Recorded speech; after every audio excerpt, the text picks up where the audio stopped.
Problemnya di Indonesia itu, dengan kata lain, di Indonesia itu perguruan tinggi bukan lagi menjadi tempat cari ilmu. Cari ijazah. Tapi tempat cari stempel. Cari stempel, ya. Apakah dengan menghapuskan skripsi itu ujungnya akan mencerdaskan kehidupan bangsa? Ya. Kok saya nggak nemu ya, nggak ketemu arah ke sana. Jadi sebaiknya yang harus dilakukan kalau skripsi nggak ada, ini skripsi kan udah ambil putusan nih, Kak. Yang harus dilakukan? Ya, gantinya ganti apa? menterinya. Ya, ini keren nih. Jadi jangan itu menterinya yang diganti. Ya.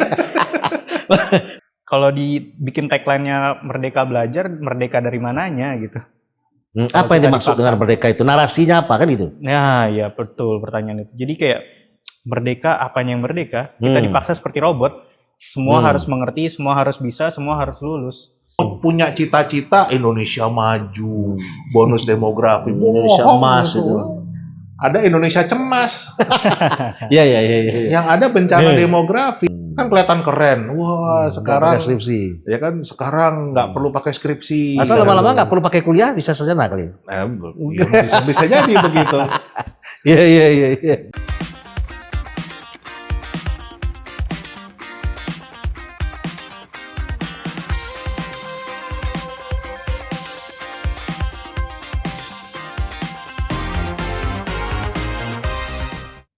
Pemirsa, di tengah-tengah kita menonton dan melihat bagaimana soal capres dan cawapres dibicarakan di semua media, dan kemudian ada soal isu wacana pembubaran KPK, ada satu wacana yang kemudian menarik kita semua, yaitu Mendikbudristek Nadiem Makarim mengumumkan atau menyampaikan bahwa skripsi tidak lagi menjadi sebuah syarat untuk kelulusan dari S1 atau sarjana.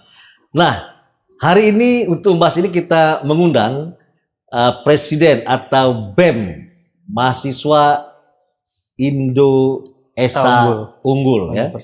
Ini adik kita namanya Reza. Ini presiden juga ini.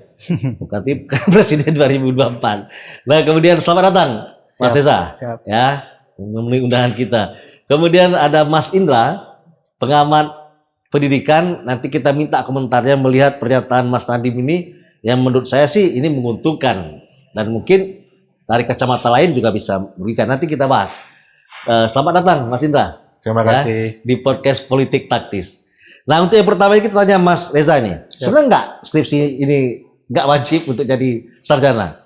Gimana Mas Reza? Kalau saya menanggapi putusan dari Pak Nadiem ini sebenarnya tanda tanya besar untuk saya pribadi. Tanda tanyanya itu apa? Ketika memang skripsi itu dihapuskan, sekiranya ujian apa yang bisa menyetarakan mahasiswa yang saat ini lulus dengan skripsi dan mahasiswa yang lulus tanpa skripsi? Nah, saya pertanyaan besar tuh untuk Pak Nadiem. Apakah memang Pak Nadiem sudah menyiapkan kajian yang lebih komprehensif, yang lebih signifikan terhadap dengan pendidikan dunia kita sekarang saat ini? Apakah belum gitu loh? Jadi pertanyaan saya terbesar adalah bagaimana nih dari persiapan dari Mendikbud itu menyambut tanpa mahasiswa yang lulus tanpa skripsi, gitu sih. Jadi Mas Reza menolak tanpa skripsi itu, setuju harus ada skripsi.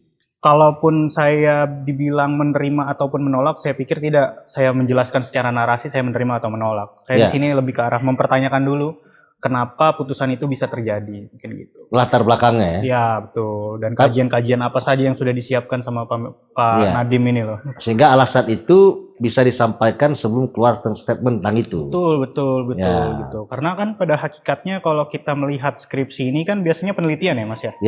Penelitian, terus juga namanya penelitian pasti ada hubungannya dengan masyarakat gitu kan. Entah itu berdampak besar ataupun berdampak kecil, pasti ada hubungannya dengan masyarakat. Nah, kalau kita lihat di sini penelitian merupakan salah satu poin yang mengacu dalam Tridharma perguruan tinggi. Ya kan? Maka kalau memang Tridharma perguruan tinggi ini tidak bisa terpenuhi oleh mahasiswa, esensi apa lagi mahasiswa saat ini? Oke.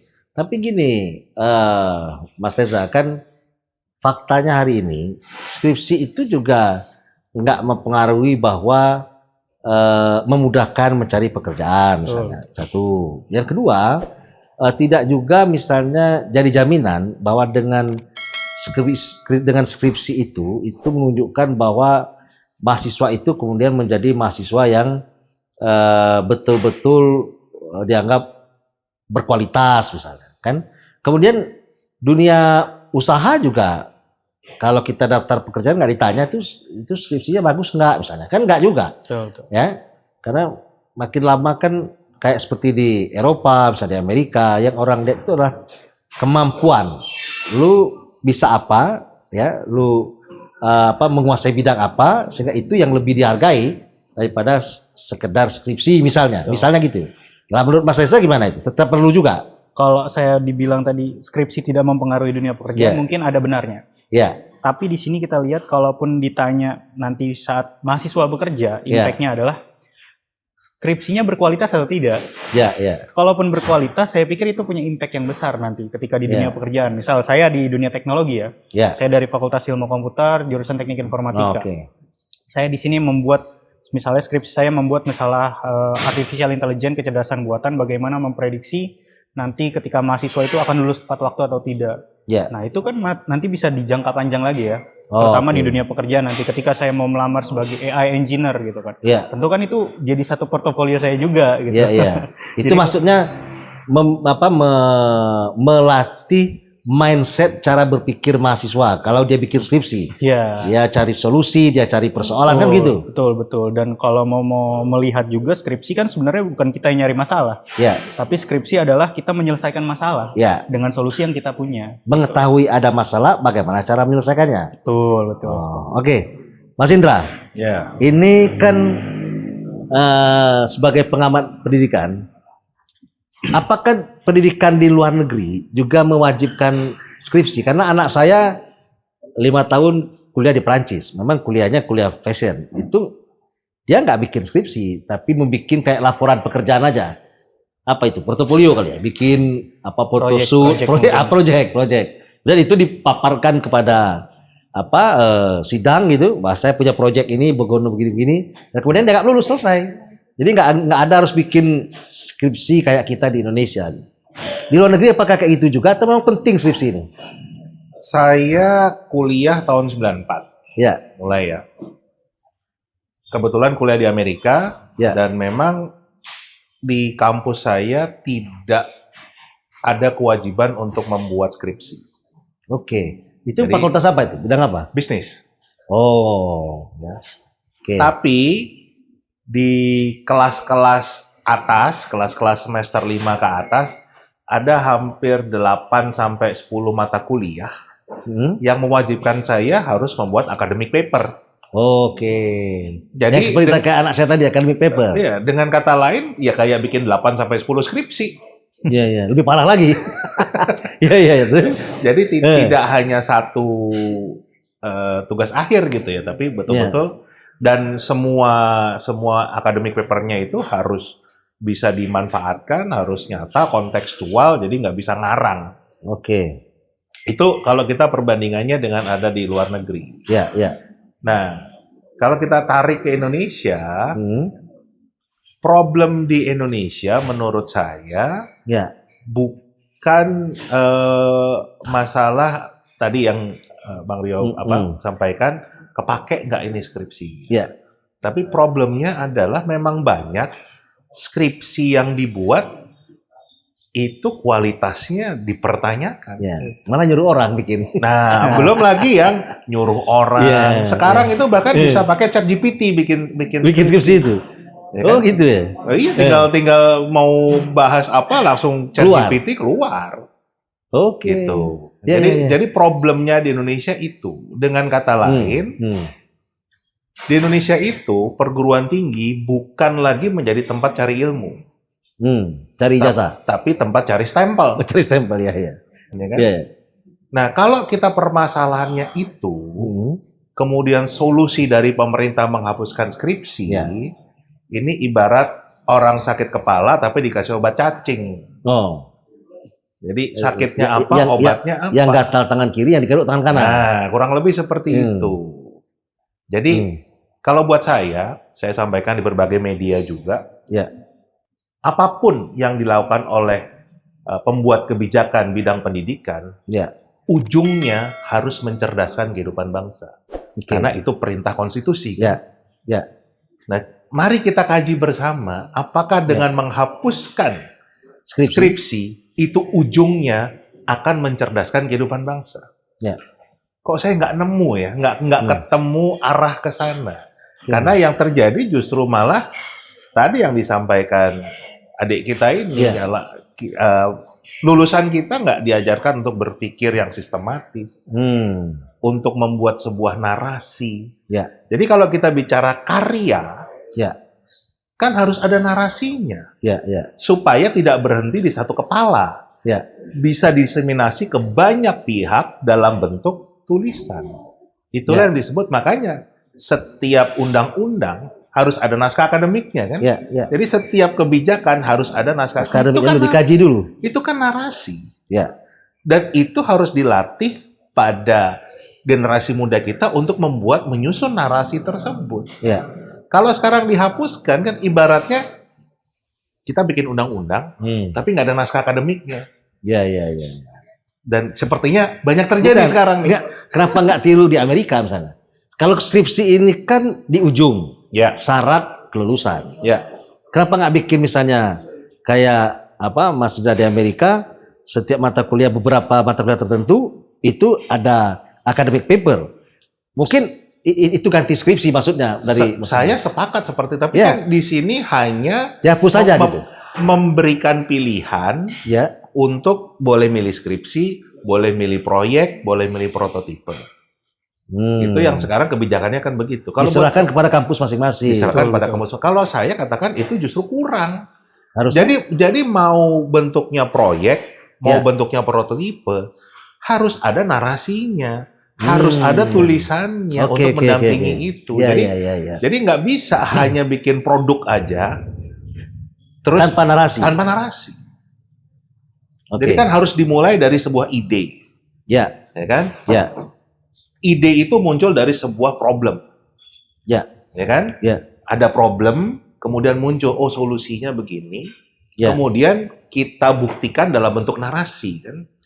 Kita lakukan kajian, kita ini, baru setelah itu bentuk karyanya. Yang benar kan begitu. Nah ini kan seakan-akan mau dibuat instan, dipotong aja langsung karyanya tanpa ada narasinya. Ini malah menurut saya membuat generasi muda kita bukan tambah cerdas tapi tambah bodoh. Karena nggak diarahkan untuk membuat sesuatu produk yang harusnya. Ini kan kayak dibikin seolah-olah kayak startup nih. Karena mungkin menterinya orang startup kan gitu. Latar belakang startup. Nah, latar belakangnya startup. Tapi sebuah perusahaan startup pun untuk mencari investor kan butuh prospektus. Itu kan narasi. Dari mana investor mau masuk kalau nggak ada prospektus? Kan harus dijelaskan ini bisnis apa, ya kan? Kenapa Profitnya dibuat apa? Seperti ini? Kemudian keuangannya bagaimana, nanti profitnya bagaimana, valuationnya kan bagaimana, ekspektasi. Itu kan narasi. Ini narasi mau dibuang. Langsung mau bikin startupnya, ya nggak laku dong. Gitu. Jadi sebaiknya yang harus dilakukan kalau skripsi nggak ada, ini skripsi kan udah ambil putusan nih kak. Yang harus dilakukan? Gantinya ganti apa? menterinya. Ini keren ini. Jadi jangan itu menterinya yang diganti. Lalu ini apa namanya sebagai mahasiswa nih, Anda merasa bahwa sistem kuliah yang seperti hari ini, apakah kemudian menjawab soal Mas Indra ngatakan tadi bahwa ini adalah bagian dari soal pencerdasan bangsa? Ini kuliah hari ini kan kalau kita bilang standar kecerdasan nanti salah juga, ya nggak? Yang kuliah ini standar kecerdasannya seperti apa gitu? Karena kita lihat misalnya kalau di Amerika atau di Eropa, orang kuliah nggak banyak-banyak amat gitu. Mata kuliahnya ya. Iya kan? Menjurus saja. Lu mau bidang apa? 3 mata kuliah 1 semester tuh udah ampunan gitu. Iya kan? Tapi fokus gitu. Kalau hari ini kan kita semua pengen belajar, tapi sedikit kita tahu. Ya kan? Kalau orang itu sedikit mata kuliahnya, tapi dia ketahui betul A sampai Z-nya.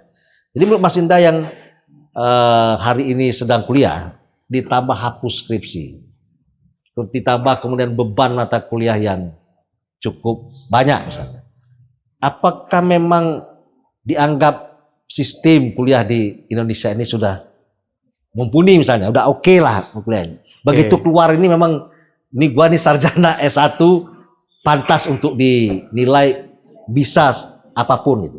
Kalau komputer artinya begitu keluar tuh siap dipakai oleh dunia usaha. Kira-kira gimana? Kalau menurut saya masalah ngebahas itu sebenarnya standar dari tiap-tiap kampus kan berbeda ya. Ya. Tiap-tiap standar dari kampus berbeda dan pasti dengan kualitas lulusannya juga beda-beda gitu kan. Ya. Kalau saya lihat fenomena pendidikan di Indonesia kan kira-kiranya entah mahasiswa ataupun siswa itu dipekerjakan seperti robot. Ya. Semuanya harus dimengerti, semuanya harus bisa, dan semuanya harus lulus. Ya. Kalau yang digadang-gadang sama Pak Menteri sekarang kan kita menerapkan semua kurikulum merdeka, kita menerapkan kampus merdeka. Pada nyatanya itu merdeka kan, itu apa maksudnya? Nah, pada nyatanya belum tentu yang belajar itu merdeka juga. Oh, ada istilah itu, Kak. Ini kuliah merdeka gitu. Ada kampus merdeka. Tagline-nya Kemendikbud sekarang itu kampus merdeka, merdeka belajar. Merdeka belajar. Tapi begitu ada rektor yang bukan pilihan Mendikbud, nggak merdeka. Langsung dicopot. Langsung copot. Oh gitu sih. Oh iya. Terus gimana? Jadi ya pertanyaan saya juga ya, kalau dibikin tagline-nya merdeka belajar, merdeka dari mananya gitu. Apa yang dimaksud dengan merdeka itu? Narasinya apa kan gitu? Ya betul pertanyaan itu. Jadi kayak merdeka, apanya yang merdeka? Kita dipaksa seperti robot. Semua harus mengerti, semua harus bisa, semua harus lulus. Kalau kita lihat fenomena di Indonesia lagi kan, kalau orang-orang tua standar pintarnya anak itu dilihat dari matematika. Ya. Oh, anak ini pintar matematika kan berarti pintar nih anaknya. Sedangkan padahal pintar bahasa Inggris harusnya pintar juga kan gitu. Betul gitu kan. Standar pintar di Indonesia itu kalau saya lihat tolak ukurnya pelajaran matematika. Oh iya, betul itu. Gitu. Saya merah terus itu. Padahal kalau kita balik lagi, tiap orang kan punya minatnya masing-masing. Ya. Tiap orang punya kapabilitasnya masing-masing. Ya. Jadi kalaupun dibilang Indonesia ini merdeka secara belajar, menurut saya enggak juga. Nah, artinya kan gini, kebijakan pendidikan di Indonesia ini yang kalian jalankan hari ini itu terasa membuat kalian lebih kreatif nggak? Apalagi misalnya skripsi dihapus. Ini kira-kira wah ini keren nih. Tanpa skripsi kita bisa jadi sarjana. Itu makin semangat kuliahnya atau kita ngerasa kok jadi gini kuliahnya? Itu gimana kira-kira, Mas? Kalau saya mandang itu ya tadi saya bilang, yang saya pertanyakan adalah kapabilitas si mahasiswa ini sesuai nggak dengan mahasiswa yang udah lulus dengan skripsi? Ujian kompetensinya nih sama nggak dengan mahasiswa ini yang lulus dengan skripsi juga? Belum tentu kualitas dari mahasiswa yang lulus tanpa skripsi sama dengan mahasiswa yang lulus dengan skripsi. Kalau tadi dibilang oleh Mas Indra, kita beda lah kalau soal kurikulum dengan luar negeri dan lain-lainnya ya. Betul juga. Kalau kita mau bikin startup, kita kan perlu narasi juga untuk narik investor dan lain-lainnya kan. Kalau kita sebagai orang awam, kita nggak mengenal teknologi, mau menjelaskan aplikasi tanpa narasi kan bingung juga. Ya jadi harapan Mas Reza sekarang dengan Menteri Pendidikan ini terhadap situasi kayak gini apa nih? Apa tetap dipakai skripsi itu atau misalnya kelulusan itu dipakai dengan sistem yang lain misalnya? Yang lebih yang lebih komprehensif misalnya. Oke lah nggak pakai skripsi. Tapi Pak Menteri kasih dong, jangan kasihkan ke kebebasan pada kampus. Betul. Ya kan kampus kan betul siap juga nih. Betul. Untuk mempersiapkan pengganti skripsi waktu dekat. Karena tadi saya bahas masalah adalah kajian. Apakah kementerian ini menyiapkan kajian untuk meluluskan si mahasiswa ini? Malah ibaratnya seperti bola liar langsung diberikan saja kepada PTN-PTN atau PTS-PTS di Indonesia ini. Ya kan belum tentu siap kita juga. Kita harus mikir juga, belum tentu siap juga kan. Kalau memang kebijakan itu muncul, belum tentu juga secara merata. Kebijakan itu langsung dipakai oleh tiap-tiap universitas kan. Ya artinya kebijakan menteri hari ini belum tentu disambut happy juga oleh seluruh mahasiswa kan gitu. Betul. Kalau mahasiswa yang lagi malas bikin skripsi ya setuju aja. Nah, setuju aja. Kan gitu. Ya makanya itu kan saya pertanyakan kalau itu kualitas mahasiswa lulusannya seperti apa? Ya. Kan berkaitan dengan kualitasnya jadi, juga. Prinsip Mas Reza bukan setuju tidak setuju, tapi tolong menteri siapkan alasannya apa, terus penggantinya harus jelas. Betul. Apa yang jangan diserahkan kepada kampus begitu aja kan itu nih. Betul. Iya. Jadi lempar tanggung jawab kepada kampus masing-masing untuk ngadain kan gitu. Betul. Nah, Mas Indra sebagai pengamat nih, ini ada kesan bahwa sistem kuliah ini kayak di marketplace aja, gampang-gampang aja. ya kan, tab gitu, tinggal dibeli, lu beli, lu cari sendiri, kira-kira gitu. Nah, menurut Mas Indra, ini sistem kuliah kita ini dibandingkan misalnya di Amerika, apa yang membuat beda? Kan Mas Nadim kuliah di Amerika juga, ya nggak? Kalau misalnya kita tahu bahwa dia pernah kuliah di Amerika, ya tiru aja Amerika itu, mana-mana yang penting dipelajari, yang nggak penting nggak usah. Kira-kira gimana? Apa sih bedanya itu? Ada kesalahan mendasar dalam pengelolaan pendidikan tinggi di Indonesia, Ya, di mana itu bertentangan dengan konstitusi. ya, Pasal 31 ayat 5 ya. itu bunyinya jelas pemerintah bertugas untuk mengembangkan ilmu pengetahuan. Ya. Pasal 31 ayat 5 0085. Ya. Itu harusnya penjabarannya adalah kampus-kampus kita harus menjadi research university. Oke. Kalau kita Ya. bandingkan kampus-kampus di Amerika, di Eropa, di Australia, di Cina, semuanya adalah research university. Jadi yang paling utama adalah riset. Itu justru yang menjadi tugas utama dari perguruan tinggi. Hasil riset baru dipakai untuk mendidik, mengajarkan mahasiswa. Jadi ilmunya fresh terus nih. Oke. Ada riset. Berarti dari hulunya, dari dosen-dosennya yang didorong untuk melakukan riset. Iya. Disupport dengan. Jadi yang paling anggaran. utama itu riset, dananya dana riset, Ya. makanya biaya kuliah murah.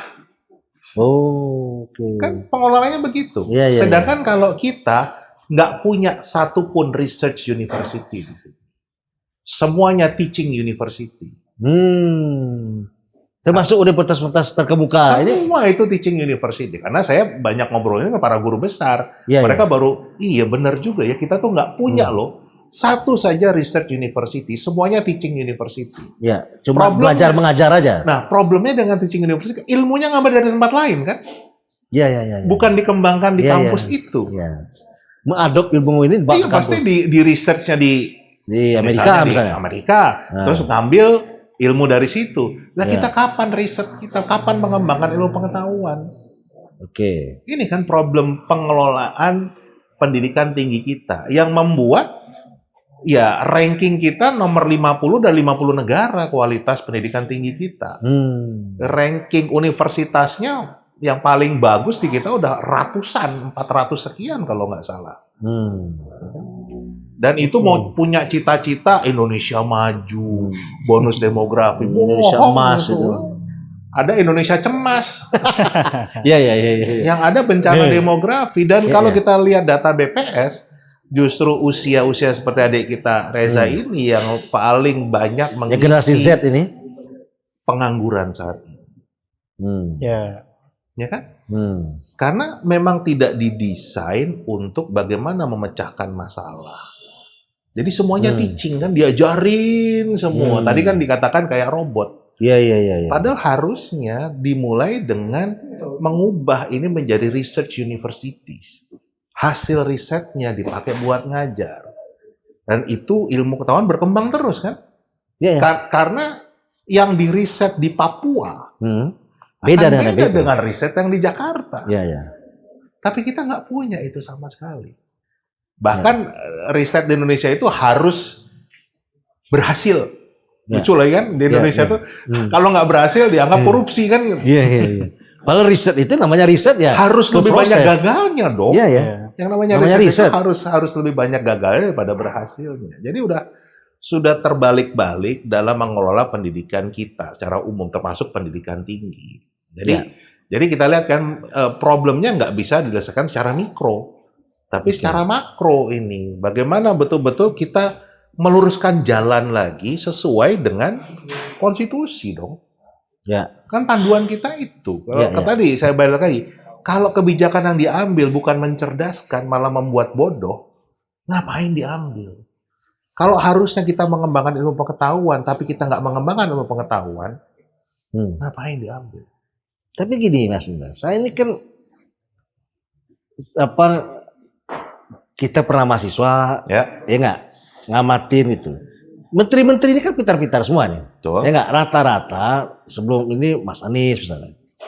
Kan kuliah Amerika semua itu. Ya. Maksud saya gini, kalau kita mau belajar, belajarlah kepada negara yang hebat. Ya. Kan gitu nih. Hmm. Ngapain kita pusing-pusing, kita tiru aja. Ya. Mana yang disesuaikan dengan tentu dengan kondisi kita di Indonesia. Ya. Nah, kenapa harus uji coba gitu? Ya, misalnya di SD, SMP, kuliah, uji coba ganti ini ganti itu. Kenapa nggak tiru? Mereka kan di Amerika lama kayak gitu. Iya nggak? Tiru aja.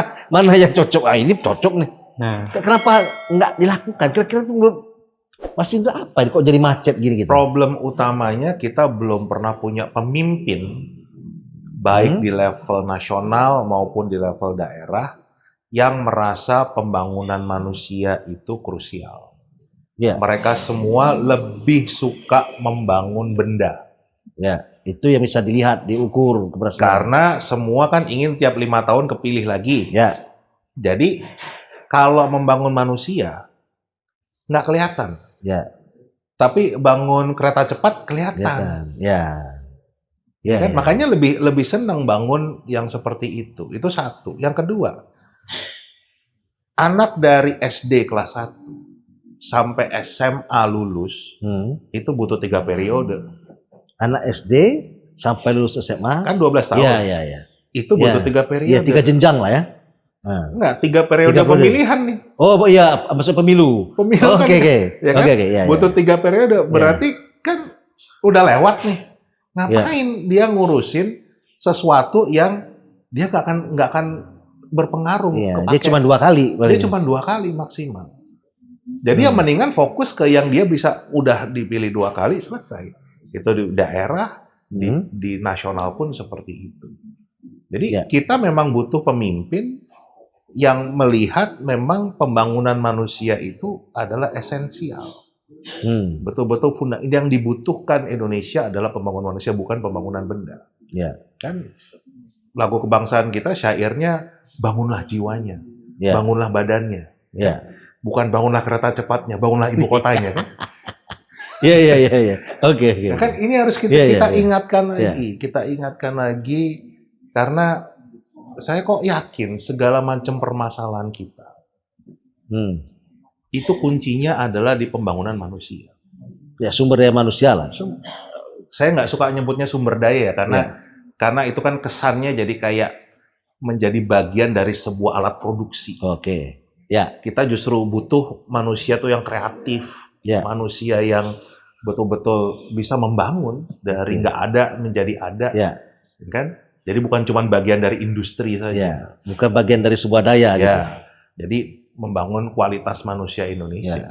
Dan kita kalau dari sisi DNA, nenek moyang kita kan kreatif, bisa bikin berbagai macam tarian, pakaian, rumah, ini segala macam.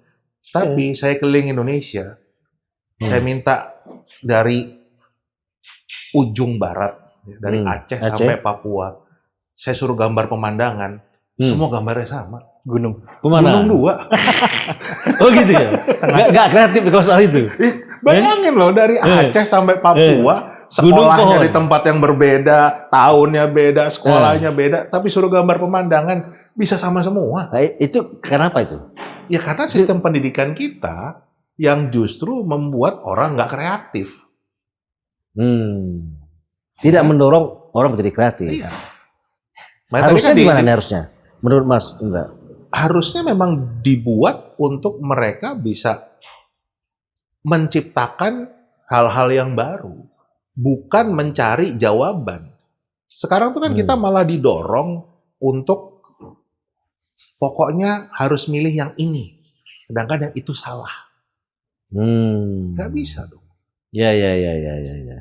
Kreatif itu betul-betul nggak ada batasannya. Ya. Ya kan? Ya. Artinya dia berkembang, dia kreatif, dia merdeka menentukan ininya gitu. Termasuk kan kita lihat kenapa misalnya indeks demokrasi kita turun. Itu kan salah satu indikator. Ya kan? Kalau kreativitas itu memang betul-betul banyak adik-adik mahasiswa yang nggak berani bersuara di kampus, ya kan? Itu yang justru karena malamnya nongkrong di kafe sampai pagi kali, ngopi berjam-jam dia tahan, tapi kalau kuliah nggak. Gitu. Jadi memang permasalahan pendidikan kita terlalu kompleks, terlalu ruwet. Makanya kita butuh pemimpin yang memang fokusnya akan membangun manusia daripada membangun benda. Udah dibuktikan lah berkali-kali membangun benda itu hasilnya ya kita menjadi salah satu negara yang nggak sejahtera.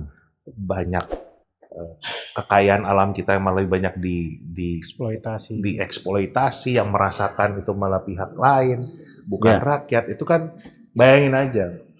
Tahun lalu saat presiden kita menaikkan harga BBM, itu saya sedih baca artikel yang judulnya saja pemerintah harus menaikkan harga BBM karena Indonesia sangat tergantung import BBM dari Singapura. Padahal nggak ada minyak di sana. Singapura nggak punya minyak. Kita berlimpah-limpah minyak. Kan gimana caranya sebuah negara yang punya minyak berlimpah-limpah bergantung pada negara yang nggak punya minyak sama sekali? Kan kemungkinan cuma dua. Orang Singapura memang pinter banget, atau orang kita yang bodoh banget. Atau dua-duanya benar. Nggak usah pilih salah satu. Itu problem kita. Nah, termasuk wakil-wakil rakyat kita. Peduli nggak dengan pembangunan manusia ini? Ya nggak juga.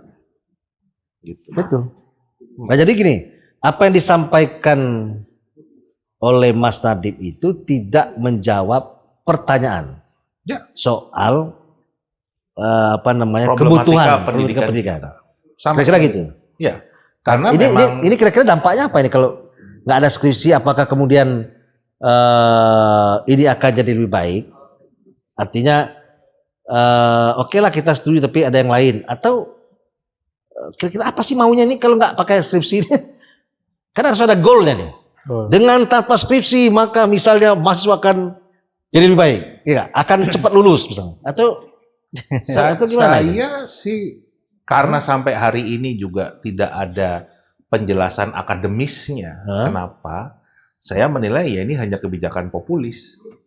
Kan kelihatan keren. Wah, sekarang skripsi. Ya kan sekarang nggak perlu pakai skripsi. Atau lama-lama nggak perlu pakai kuliah, bisa sarjana kali. Bisa jadi begitu. Iya. Dan itu yang banyak terjadi kita. Gimana kita bicara tentang menjadi tuan di negara sendiri. Kan tadi saya udah bicara tentang kekayaan alam kita. Siapa sih sebetulnya yang mengelola kekayaan alam kita? Benarkah orang-orang kita? Belum tentu. Sekarang gini aja, yang rame lah, jadi andalannya rezim ini, nikel. Punya nggak kita ahli nikel? Ya belum ada karena belum siap waktu itu. Terus? Ini kan nikel karena mobil listrik aja ini lagi tren. Iya, tapi ada nggak mereka yang disiapkan oleh pemerintah akan menjadi ahli nikel? Atau cuma ngeruk aja itu udah selesai? Karena bagi mereka ngapain spesifik cari ahli, bayar aja ahlinya, cari panggil orang. Karena ini instan. Artinya cara berpikirnya selalu kelemahan kita itu instan. Kembali tadi kan yang saya katakan, bagaimana tiap 5 tahun dipilih. Instan kan? Tapi membangun manusia itu nggak cukup 3 periode. Lulus kuliah itu udah lewat dari 4 periode. Jadi nggak bisa selesai dengan satu orang presiden. Tapi kan harus dimulai. Nah, itu kan nggak mungkin. Pertanyaannya kan siapa yang mau memulai? Kan gitu nih. Kalau nggak dimulai ya nggak akan mulai deh. Itu problem. Jadi jalan keluarnya gimana nih jalan keluarnya? Ganti presiden kan? Oke. Kalau ganti presiden ini pasti itu ganti sendiri. Nah, ganti presiden kita harus memilih mereka yang memang peduli dengan concern pendidikan. Menjadi prioritas utama.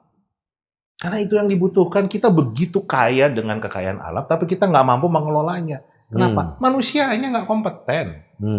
Jadi dibohongin terus kan sama negara asing yang lebih pinter. Ini harus begini, kamu dapatnya cuman segini. Aturannya kita tahu nikel maya, siapin mahasiswa arahnya menjadi ahli-ahli nikel misalnya. Sekarang belum ada satupun universitas yang bikin memproduksi mahasiswa untuk mempersiapkan soal nikel misalnya. Anak saya itu dari dulu cita-citanya Ya, ingin menjadi ahli biologi maritim. biologi maritim. Apa Oh. itu biologi maritim? Ya, yang ahli biologi tapi khusus untuk maritim. Jadi Untuk di tentang laut? ikan di laut. Oke. Ini. Rumput laut dan sebagainya Iya. gitu. Indonesia nggak ada satupun prodi yang punya biologi maritim. Padahal katanya Padahal negara maritim. negara lautnya. Nah, itu harusnya menjadi concern dari menteri bahwa sekolah itu mesti mempersiapkan orang-orang yang unggul yang memahami tentang sumber daya alam Indonesia sehingga bisa Yang mau mengolah sendiri. dibangun Indonesia itu apa? Kita punya geotermal. Nggak punya loh satupun Iya, iya. fakultas prodi Nggak ada geotermal. urusan geotermal. Nggak ada. Masuk ITB. Nggak ada. Gitu. Oh, jurusan geotermal ya. Harusnya kan memang mencari Spesifik bidang itu. bidang itu dibawa ke Indonesia, dikembangkan di Indonesia. Ya. Dan nggak mungkin ahli geotermal tinggalnya di Jakarta. Ya. Pasti di gunung-gunung kan itu. Harus di gunung. Karena Tadi gas. ahli maritim, biologi maritim juga nggak mungkin Tinggal tinggalnya di di Bandung. Ya. Tinggalnya di Ambon ya nggak? Di Makassar kan gitu nih. Gitu. Jadi kan itu yang kita nggak punya sebuah konsep, ya kan, yang menghubungkan antara menyiapkan manusianya, bidangnya apa, nggak punya. Kita nggak punya peta jalannya. Jadi ya makanya ya kan gini-gini terus. Jadi bikin kebijakan yang sebetulnya nggak ada manfaatnya. Ini kan kebijakan yang nggak ada manfaatnya. Arah pendidikannya harusnya sesuai dengan kebutuhan negeri ini kan gitu nih. Oh iya. Bukannya sekedar mengawang-awang. Ya. Itu kan cuma menghambur-hamburkan. Tapi masa Nadiem nggak tahu sih itu? Lah faktanya begitu. Dia Eh. dia orang yang pinter, Oh, iya. orang yang hebat, lulusan Pasti Amerika. berpikir kayak kita juga dong. Tapi keahlian dia bangun aplikasi, Ya. bukan bangun manusia. Beda loh. Ya, tapi orang sekitarnya harus kasih masukan ke dia dong harusnya. Ya nggak? Iya, kalau dia ngambilnya orang yang bangun aplikasi semua, Oh iya. ini kan anak-anak aplikasi IT nih. hasilnya, Kan? ya. Itu kan beda. Iya. Apa bikin programming sama membangun manusia kan skillnya beda. Jadi saya merasa dia adalah orang pintar yang ditempatkan di tempat yang salah. Oke, berarti persoalan pendidikan di negeri ini harus ditangani oleh orang yang memang concern di bidang pendidikan, Ya, khususnya Menteri Pendidikan ya. Satu, khususnya, ya harus pertama dari presidennya sendiri Ya. juga harus concern. sebagai panglimanya, sebagai Ya. pemimpinnya, Kemudian harus punya jenderal yang memang memahami soal itu. memahami bidang tersebut dan berani untuk ini kan permasalahan sudah 78 tahun terjadi kan. Ya. Yang enggak pendidikan kita enggak Oke. semakin membaik. Bayangin 2 minggu yang lalu saya juga diundang sebuah stasiun TV membahas tentang ada 70 anak anak SMP di Jawa Barat yang belum bisa baca. Oh ya, yang ribut kemarin itu. Bayangin, anak SMP Nggak bisa belum baca tulis. nggak bisa baca tulis, SMP. Dan nggak bisa nyalain COVID kan? Ya. Karena pada saat anak Harusnya itu SD udah bisa baca. Nah, dong. iya. Ya. Pada saat COVID udah kelas 6 SD, ada yang Ya. kelas 4 SD, harusnya bisa baca dong, kan nggak bisa nyalain COVID. Ya. Ini problem besar pendidikan kita, makanya saya bersyukur nih diundang di politik taktis karena ini adalah kebijakan Kebijakan politik. politik. Ya. Selama ini pembangunan manusia itu dianggap nomor sekian lah, nggak penting, nggak ini. Yang saya takut jangan-jangan memang ada desain untuk tidak membuat berkembang. bangsa ini tetap bodoh. Dan banyak yang punya kepentingan untuk membuat bangsa ini bodoh. Iya. Tanpa terasa mungkin aja ada kepentingan jangka panjang dari sisi itu. Pasti dong. Kalau orangnya bodoh ya mudah dibodohin, Oke. mudah ditipu, Iya. mudah dijanji-janjikan, mudah Iya. Oke. mudah diadu domba. Iya. Oke, Mas Reza. Iya. Ini kita closing statement ya. Mas Reza, harapannya sistem pendidikan ini seperti apa Pak Menteri ini? Ini ada setahun lagi Menteri ini. Nadiem sampai kalau nggak di reshuffle ya. Kira-kira Oktober tahun depan. Dalam waktu setahun ini, selaku mahasiswa mengharapkan Pak Menteri ini lakuin apa nih terhadap sistem pendidikan, khususnya di tingkat perguruan tinggi? Oke, kalau ditanya soal itu, saya balik lagi tadi sepakat dengan Mas ini juga menjawab apa yang dibutuhkan oleh teman-teman mahasiswa, oleh teman-teman siswa juga. Saya termasuk satu generasi yang mengalami berbagai macam kurikulum. Dari kurikulum KTSP. KTSP itu apa?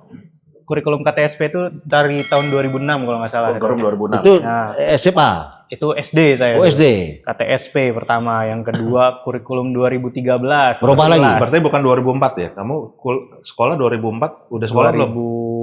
2006 SD? saya sekolah. Oh, mulai sekolah 2007. Sama KTSP kedua kurikulum 2013. Berubah lagi itu? Berubah lagi itu saya. Saya terus masuk ke SMA masih kurikulum 2013 sampai saya lulus SMA. Tiba-tiba pas di adik tingkat saya tuh UN dihapuskan waktu itu. Terus saya sekarang mengalami lagi kurikulum Merdeka lagi adik-adik saya. Jadi kurikulum Merdeka ini ada bedanya gitu?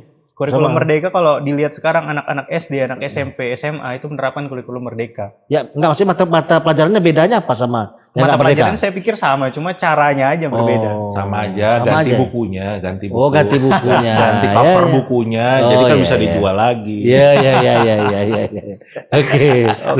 Jadi saya mengalami berbagai macam kebijakan. Kalau dibilang impact-nya apa ya, impact-nya secara goals tuh bingung. Tiap kurikulum kan harusnya punya goals-nya apa masing-masing kan. Cuma saya nggak dapat impact-nya itu apa. Terus kalau ditanya kebutuhannya apa, yang pasti menjawab sekarang adalah teman-teman mahasiswa nih dipercayakan untuk mengusung Indonesia Emas 2045. Ya. Padahal 2030 aja belum tentu kita hidup. Ya. Kita lihat polusi Jakarta sekarang kayak gimana polusinya. Ya. Nggak layak dihirup kan. Ya. Belum tentu hidup, tapi kita disuruh 2045. Ya. Jadi harapan saya besar juga buat Mas Menteri mungkin atau menteri-menteri selanjutnya, pembangunan sumber daya manusia itu perlu banget. Terutama apa yang dibutuhkan itu harus diberikan, bukan bikin inovasi ataupun gocekan-gocekan yang baru yang saya pikir tidak perlu, kayak kebijakan-kebijakan yang bersifat kepentingan pribadi, uji coba juga gitu mungkin. Oh, oke. Mas Indra, langsung statementnya. Karena tadi membangun manusia itu satu hal yang tidak populer dan juga membutuhkan jangka waktu yang panjang. Kita itu membutuhkan peta jalan atau grand design. Dan sebetulnya saya diundang berkali-kali. Grand design pendidikan Republik Indonesia, kira-kira gitu ya? Yang udah 5 tahun tuh dijalanin, goalnya apa? Jadi ibaratnya nih sekarang, kita itu bangun rumah, tapi nggak ada blueprintnya. Jadi mau bangun 3 lantai, yang terbangun cuma 1 lantai. Mau bangun kamar mandi jadinya gudang. Tapi kelihatannya oke-oke aja, karena anggarannya habis terus tuh. Sekarang 612 triliun loh. Anggaran pendidikan? Anggaran pendidikan 600, itu baru APBN ya. Yang 20% itu? Iya. Oh itu ya? Itu baru APBN, belum APBD. Belum dana masyarakat. Tapi 612 itu banyak dikeluarkan ke sistemnya atau bangun apa? Memang 50% lari ke kementerian yang nggak ada hubungannya dengan pendidikan. Habis rapat-rapat, habis biaya itu gitu. Gitu. Jadi memang itulah. Jadi permasalahannya kan ruwet banget. Makanya kita butuh blueprint, butuh grand design, butuh peta jalan. Dan ini udah disepakati sama Komisi 10. Grand design ini? Untuk membuat grand design. Belum jadi belum. Tapi pemerintahnya nggak muncul-muncul ini grand design-nya. Jadi pernah bikin, isinya kayak PowerPoint doang. 75 halaman. Komisi 10 bikin 300 halaman. Komisi 10-nya geleng-geleng. Kok banyakan kita ya bikinnya? Oh gitu? Iya. Karena kita bantu kan. Ini namanya Nadiem? Iya.